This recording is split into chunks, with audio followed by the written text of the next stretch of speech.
Oh ya kunya kulelo here. Iye mamie veni ave sudoni ve yagunya ve leoni. Oh we ma ve dio. Amawala worry right. See, men are we ready for church, na church we dey go so. Iye ya we na mo gbe church. Na ri obuga. Yeah, me ajo on the church on the party. Mamie ve situation ye na okay na ya name. I am your pano salobo I said to you. Koi. Where do we do? But abo here. Yeah, go sir. We gbe church na. We church me dey bo here we ya ge na brother. Go sir. Come brother. Me maka mu wewe na ma agi church. We boy important boy ya wa worship na set is here ba me boy we say na self. Ore bo, ori se owu gawe ni mari. Iye uma bele de go kin odo. Wegwa. Ima bege ya o se church salo iya ya stand be esu no. We bi esu. Yes, ya re ke kene na worship board ya do ba. Una na we ya we Go sir. Wa di ori o we na esu. When God is good, I never na ajo salobo. Wow, ni brother. Iye we mutawa wa se na gwalo mo pare ge. Omo sigo. Okay. Wete be bi ebun ati be ri opa buwe nure ge.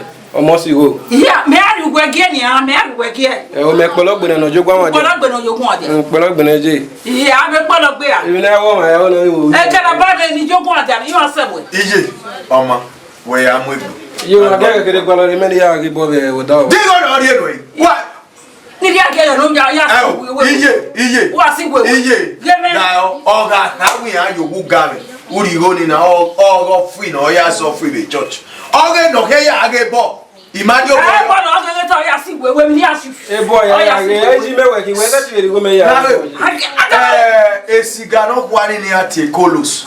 We dey buy ya 6 We ma be na se ya. Uga de ya wolowo. Una de ya wolowo. Ya ka ma we. Ya worship board da wa ya. Ye te ma ni pe ne ya. Uga de ya wolowo. Ona meme ki aka mi ani agba. Ya ni se ye ti ya ma ni pe we ma be. So we say kolos. Ama me. Iye. Deme. We wa give na go sa ya we mi e. Na ki agugu ga. Owo we du ri go ni eyin ke ya agebo. Ma be le te ma no. Ma go si emi ni ate kolos. Osine. Ose kolosi. Iye, osine. Iwe na ba na de ogbi ara. No yi ameme. Yi a. E kolosi yi ameme.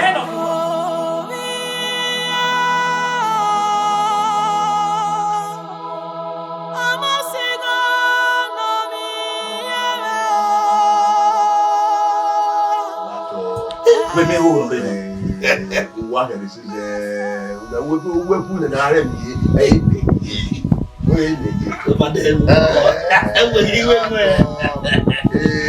oyo je o da ya re ko re ndu a sa o ile ba be ki na ya do re o na ni ma te o ku de no wa lu to kwa di me da o ni o na o na ke so na ya ila wa ni a ku no ke we wa ha e wo o de ki ya bi ku ona mo mo na pe mo na ta ya mo da fo e na ni ano mi u ti e diri bugwe o lo ke ba me e o diri kala igwe e kala e do ti e ya ri kala igwe e ta gbe ala igwe wa do e re ha le afia e so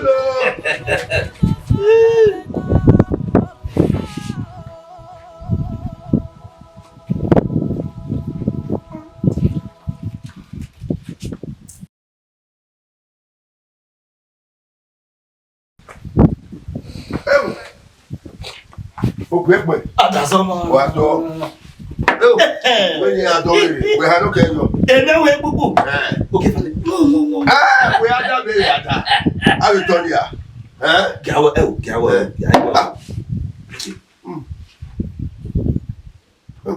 we do Wa le we mi o pa o ni o pa o be ro bu we wa be se de ka be ni ka wa ke be ha we be na we da wakasa de mo se mo ti won o wakasa gbo ke me bo ni ato me ki ure awon mi ni awon ni ka wo ha ti we re wi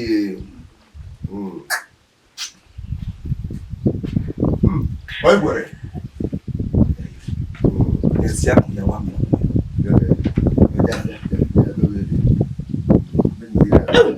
Mama. Mama. Boy, they listen. me mari gwege mona fo. Mwanyo. Bikado wele. Ene ka yo gele gbe mwanyo. Be me isu na dase. Nika woni we wewo. Nika woni we woni we le wo kere. Oh na me no we. Ai mo dase. Ivi mwanyo. Nika ka we woni we le wo kere mo ni ke dani ga isi. Ye de Daniel. We mo ri agbe me ada. Ba. Wo pa ni ka ko. Mwanyo. Ah, on na mo gbe yaye. Igata. O ma kere yo. Igata. Emo. Ya ma mkwa. Ya so do gbe. Ya ka fa. Na ma. O ku Jesu. Na ma. Wa ko gbe. Gbe. Wa se o. La wi ado wa. Ya so do gbe aka ri wa. O yo.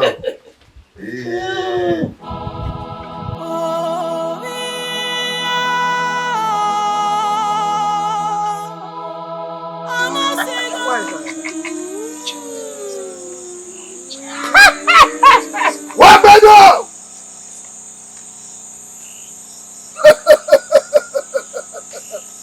Echo!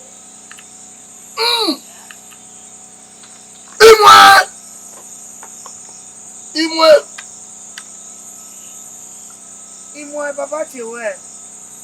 Onya! Imwe! Bena kwana ni Emi woro paro kwana ni Wa ya ma mi sa ke la lo ni Imwe! Ezekiel! Wa pa wo gbugbu.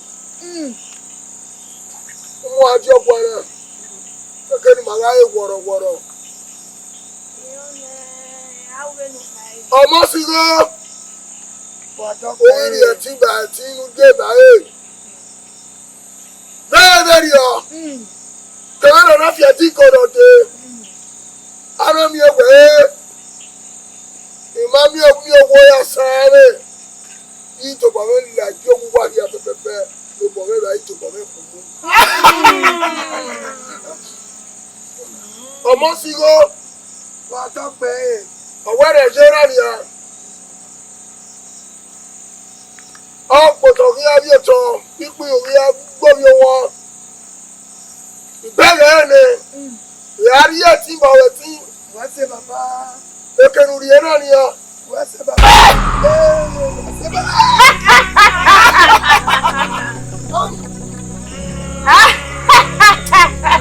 Pẹ̀lú ká ẹ̀rí ọ̀rẹ́ ayé. Kọ̀mọ́. Níbi òun.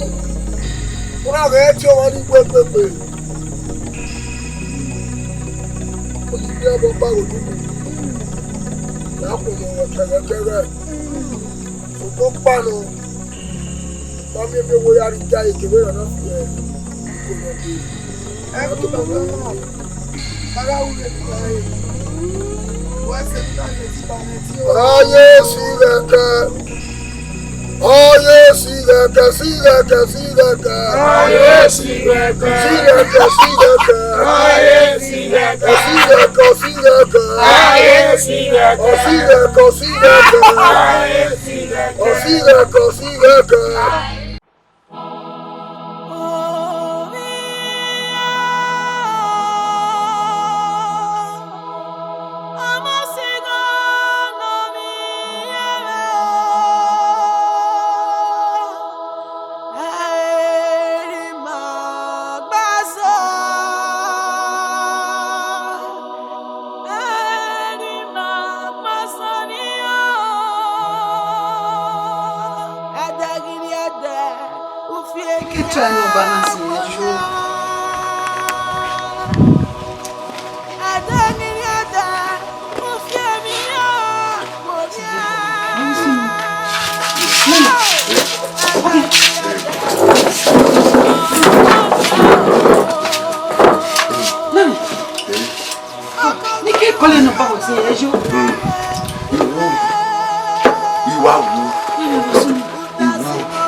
Mama Eva. He had one of your, you know, what if you are.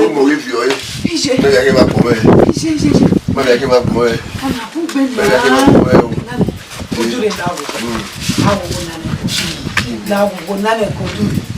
Iye woman vio.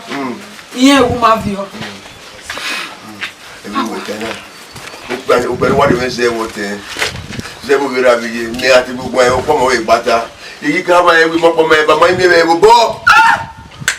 My baby, but women trust in me, then we mock by my Eva. And no one was a low boca, you walk out. Or got your book out, or I can't with a bit of our will. Or got your own touch. Forward Lavani, Marade, here, Umarade, Umapa, my vaye. Niame, where I'm not letting call about day. My way. Ogaboreya we be aboreya we. Baba na me iku ama emi owe me o te no mata ma me. La wo. Ife na je awe mi do pa ko dure. Oga so lo ba yo boka o. Oga yo boka o. Boro ma ti me. Oyi. Abroba. De ko ma ti 30. O da de ma ti me yi. And you're soon. No, that's why. And you're soon. You are we Africa to go hey! Hello. Therefore, listen.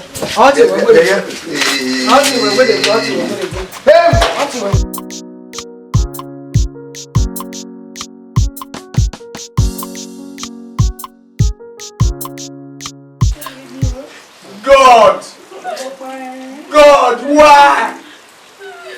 Even in my west, in the I name your ego, Panimana. God, why?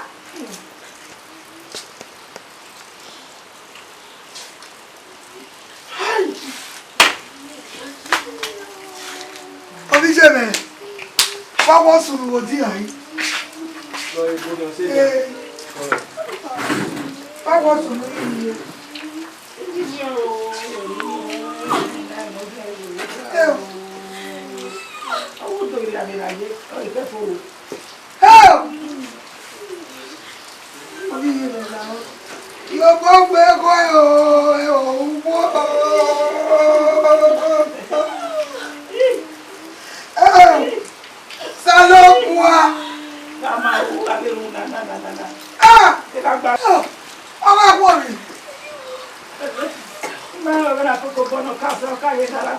Oh, Baba, if the war, if the baby, you go by your life, I hear over your office. I want to hear them, and also, I am going to want and I know to let dinner. What I saw, Lahore, where was over and I went with it.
It's okay.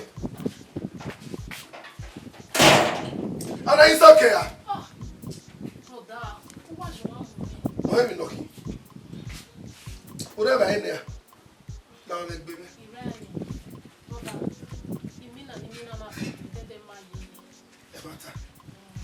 Ya ye e o ga fi mo.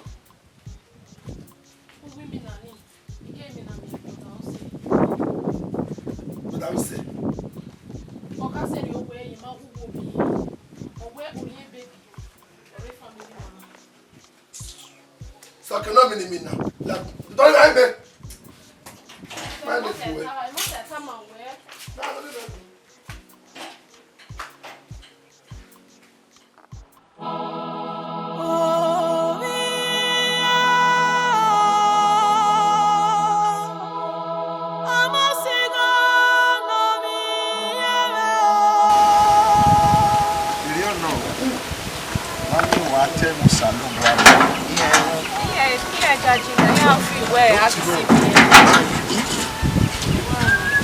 Hey, brother.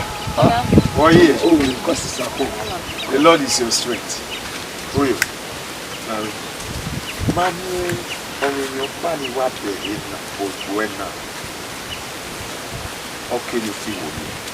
Mami, the beggar, otu, omotu, opani, deba, otu, baby.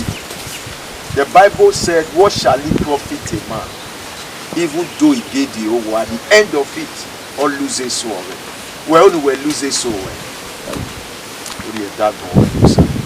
Buddha, o kieki oho, oh, Oda ye that when no sir, who are ye church? We are go sir. Oh myself, oh baby, huh? Oh baby, O massa. Oma. Where's it? Where's it? Oma, go. Where's it? Where are you? Wait, not on my way.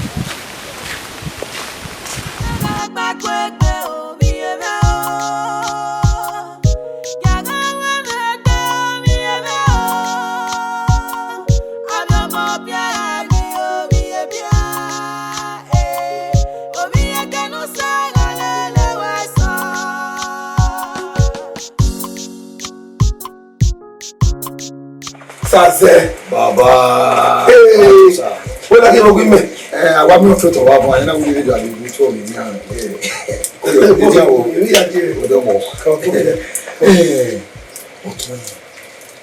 Pastor. Pastor. I have to remember. Me wa ki geti wa mi la jama ina wa di kun ni stapa. No gumegun ama tu gbe no we lare nkuma. Isi bo ili dani ma do e na. Ge okikire ya ma. Ili ma na fi bibi. Ni ya bu sa no bo a, ni ya bo mi. Ni e ni ta na. Ni ni ta. Ni no lele ni ma to ni ma e mi no si ma mi o ni mo. Ime to no. Ui, e de kere se na bo ya ni. Zikere. Mi alo bo ta pa. O ka obo. Ora. Ore kotwa. Ewe. Ore utia. Ewe. Uti. Ewe. Asi wegi. They call wegi. Ore wegi. No doubt tell me about onwe. Aja bibinu. Oh, tell me dey for. We no want tani. We call wegi. Why go over any corner. No na area be. Obosa lobo. What the go. Ndelu. Oh S. Oh, tell me dey for. Oh, tell me. Atina rinna na ni welera ya. Saze. O bata we ho ko ede. La o we ti ma mi e wa ibu ade. E ma na di owo si ni de ni ayi. Fe ye gbe logo egbe. E lo ti ma mi e wa. Mo ni wa. E ma fi ma. We de aso we ni kwa le nwa. Ma e ga e. Wa bi o ke so ke wa be mi ma. E si e ma mo ipogi. O wo be e fa to.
Sir.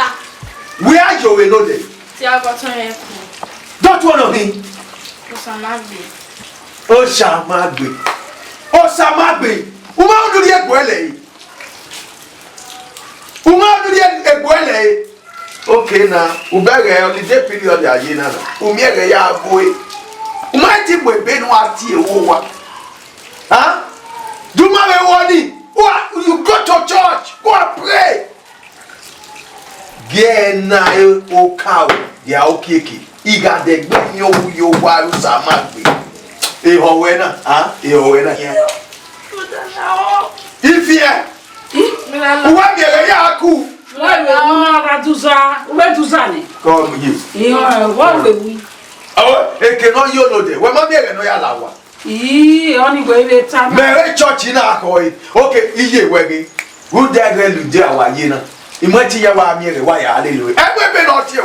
What in no time, and when I am watching you, I will be out here. I don't so you my idea, Mevero. Huh? Iye. We're not going audio or dog or samadu. When your boy, you know, no, you know. More when no here, I told me I'm going cool. Huh? I don't so you my vision. No, not back with you. Iye. Imagi gualo e mudo. Uda. Enye soni berry. We no cat back the name, we no cat back. Oh, my baby. And I West. Wese. Look down when no here, Gajo. One, I just thought you know Yaku. Where do you go, Gajo? No, what? He is a Nikatama wedding. Enye soni berry. Ah?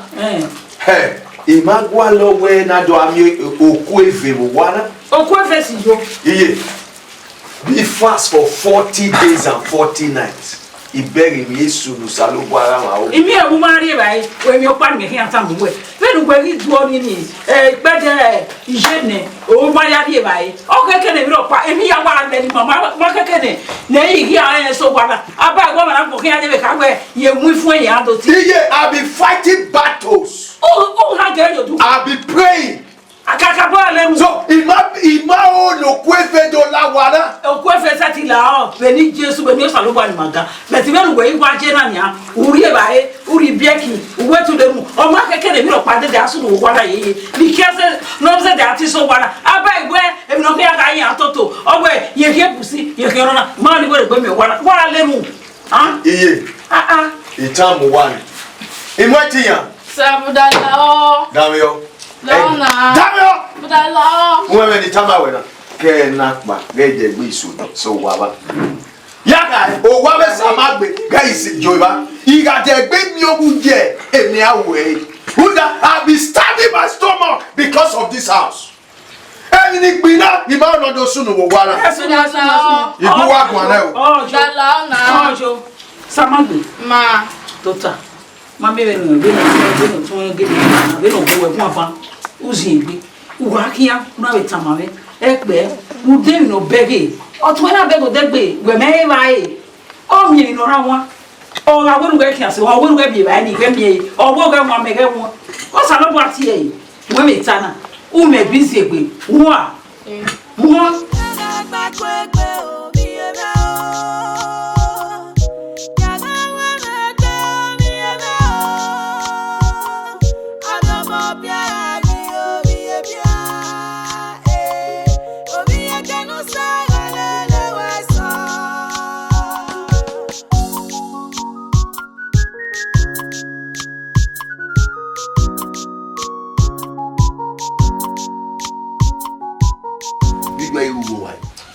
where you want to where you we are to now loco.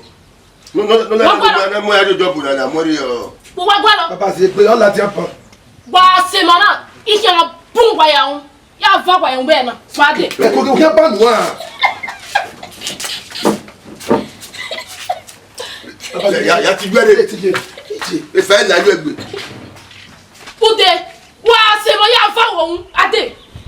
Ade bu ya ade. Who ye de? Ade. Ade ni fa wo un ade. So ke. Papa, obe ya gege. Do gege. E ke kun. Bigwe. De no ige. Ya gbe. Egbe be to mo ye na pa gbe. Ya ku wa gbe wo ha. O we lu ah. Wo wo Itamu. Itamu wa nu wa na mi jaju wa bege. Mi jaju wa bege mu wa si. Itamu wa nu wa.